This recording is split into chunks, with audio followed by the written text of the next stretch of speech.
Okay, so in the last lecture we fleshed out this modular view of the mind, this idea that there's no chief executive in your brain, but rather there are a lot of modules that take turns exerting dominant influence on your thought and your behavior. And we saw that this view dovetails pretty nicely with this Buddhist idea of not self, the idea that there is no kind of solid self at your core that persists coherently through time and keeps things under control. So there is a pretty close correspondence between this particular model within modern psychology and this particular Buddhist doctrine. Okay, but what about Buddhist practice? What about meditation? Can the modular view of the mind illuminate meditation and help explain what's going on when people meditate, what's going on in their minds? Well, I do think there are some illuminating connections between the modular view of the mind and meditation. And in fact, in the last lecture, there was buried a kind of clue about the nature of that illumination. It was in something that Lita Cosmides said. You may remember she's a pioneer in evolutionary psychology and also in developing modular views of the mind. And she was talking about a jealous state of mind and describing it as a kind of a modular mechanism that coordinates various, thoughts and perceptions to a specific end. And she said something, and I want to flash back to it here, that may give you a clue about this connection between meditation and the modular view of the mind. That is as taking over from the point of view of the state that we're usually in, where there's not a specific kind of coordination that's going on, but a lot of different mechanisms are bubbling up and down in terms of their activation. Okay, so she talked about mechanisms bubbling up and down and different levels of activation. Now I'm hoping that as I repeat that phrase, you may be thinking of a phrase that we heard earlier in an earlier lecture. I'll pause now and give it a chance to spring to mind. The phrase is default mode network. The default mode network, as you may recall, is this thing that gets activated when the mind isn't engaged in anything in particular. It's not absorbed in any task. It's kind of just the mind wandering. And we also saw that the default mode network gets quieter during meditation. That's what brain scan studies have shown us. And if you've done much meditating at all, you probably know that sometimes the default mode network doesn't quiet down easily. You may sit down to meditate, try to focus on your breath, and suddenly you're thinking, oh, I hope I didn't offend that person yesterday when I said that thing, or oh, that was an attractive person I met the other day. I wonder if maybe he or she would go to dinner with me. I wonder where we could go, what kind of clever things I could say, what would happen after dinner. Now, as Lita's phrasing may suggest, somebody who has a modular view of the mind might be inclined to view the default mode network as just a bunch of modules kind of trying to get your attention. I mean, trying metaphorically, presumably they're not conscious, but they're kind of vying, competing for your attention. So when you think, I wonder if I offended that person yesterday, that would presumably be a module in the realm that Douglas Kenrick in the last lecture called the affiliative module. In other words, the larger module in charge of kind of making and keeping friendships and doing various other things and navigating the social landscape. And when you're thinking about having dinner with that attractive person and rehearsing what you might say, then that presumably is part of the mate attraction module. Now, I want to take this opportunity to qualify something that I said in the previous lecture. There we talked about modules being activated by information out there in the environment. You might be in the presence of someone attractive, and that activates your mate attraction module, for example. But as some of these examples suggest, for example, thinking, oh, did I offend that person? It isn't always the case that information right in your immediate real-time environment is what triggers a module. I mean, the information came into your system at some point from the environment, but apparently modules can kind of ruminate on information. The information works itself through the process before it actually gets presented to your consciousness in a particular form. Now, this quieting of the default mode network can happen with various kinds of meditation. It can happen with mindfulness meditation and with concentration meditation, as we discussed earlier. Concentration meditation is particularly effective at quieting the default mode network in the first instance, because if you're focused on something, that's a good way to kind of short circuit the default mode network, which after all is something that kind of perks up when you're not focused on anything. And for that reason, in mindfulness meditation, you often start with concentration meditation. But at some point in mindfulness meditation, once you've established kind of the concentration and the equilibrium, then you head off in a different path from the concentration meditator. And we've talked about that. And here you see a particular connection between meditation and modules, a kind of second connection between meditation and modules that applies specifically to mindfulness meditation. Because remember, mindfulness meditation, as we described it, consists of looking at things inside your mind and also things in the outside world in a kind of a new way with, you might say, more objectivity, less attachment, and carrying that view into everyday life, ideally, beyond, outside of the meditation hall.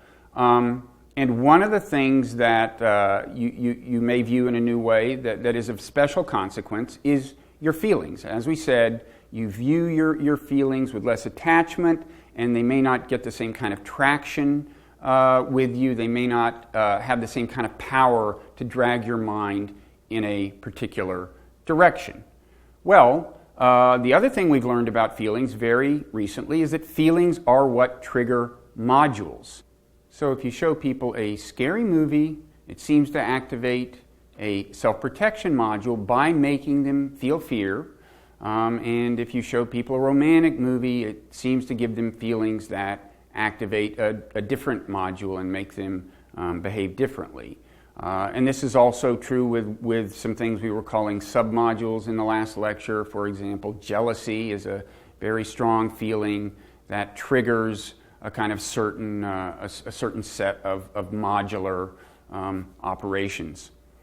Now, I would contend that actually there are always feelings kind of associated with modules, and that if when you start meditating and these modules are bidding for your attention, if you pay close attention, I think that you'll see that the way they bid for your attention is with feelings. So, for example, if you're suddenly thinking, did I offend that person the other day? Well, that's a kind of a negative feeling that gets your attention, and the way to make it go away, the natural way to make it go away, is to come up with a solution to the problem. So if you say, I know what I'll do, I'll send an email to that person, ostensibly about something else, but in the course of it, I'll refer to the conversation we had in a way that will make it clear what I intended and that I didn't intend any offense. And then the bad feeling goes away, the module has done its work,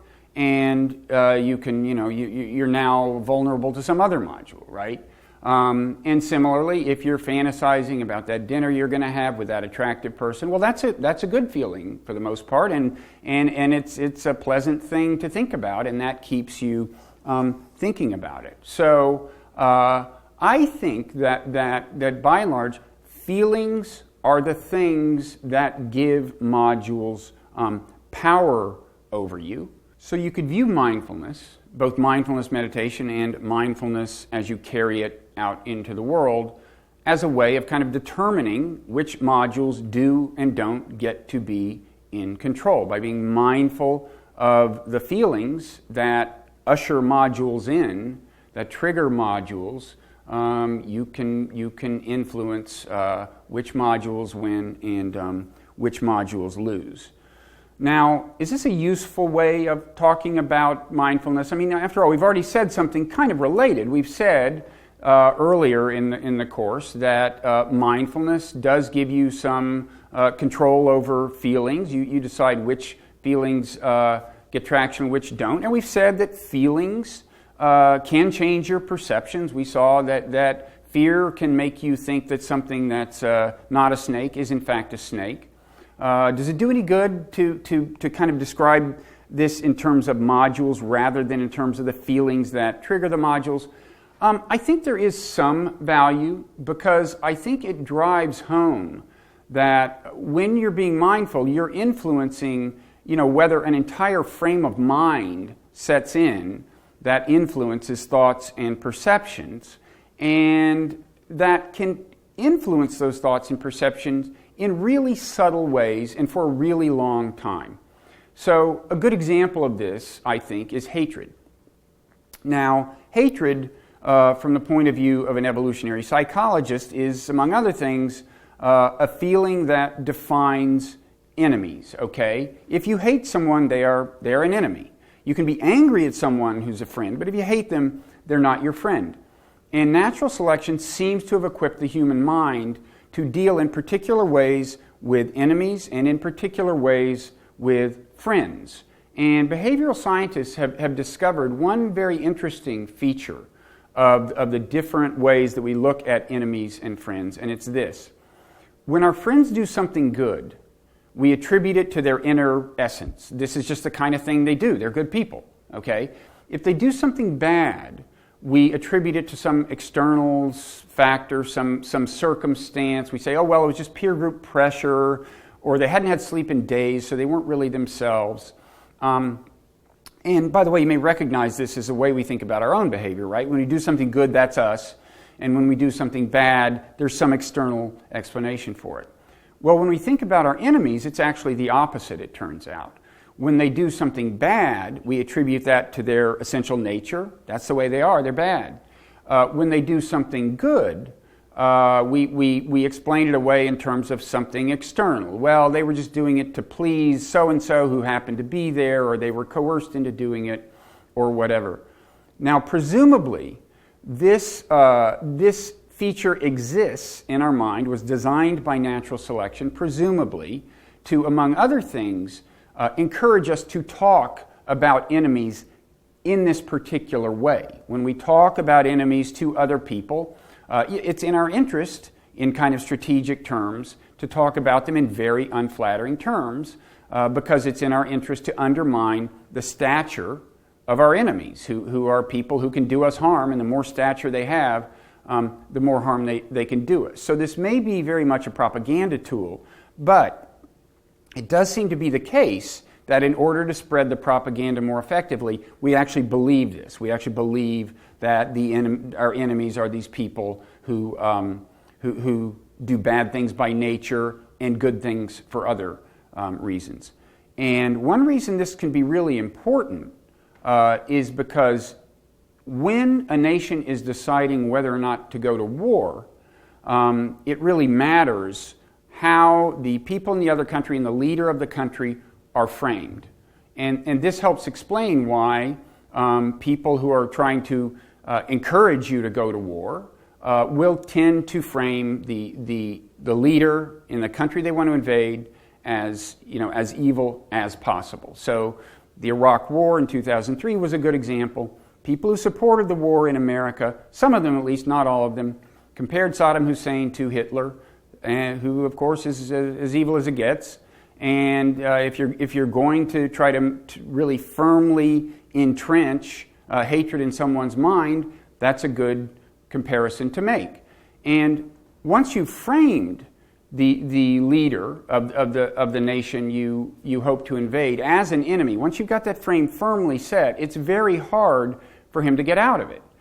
Because if he does anything good or anything accommodating, it'll be attributed to external circumstances, but whenever he does anything bad, it'll be taken as more evidence of how bad he is.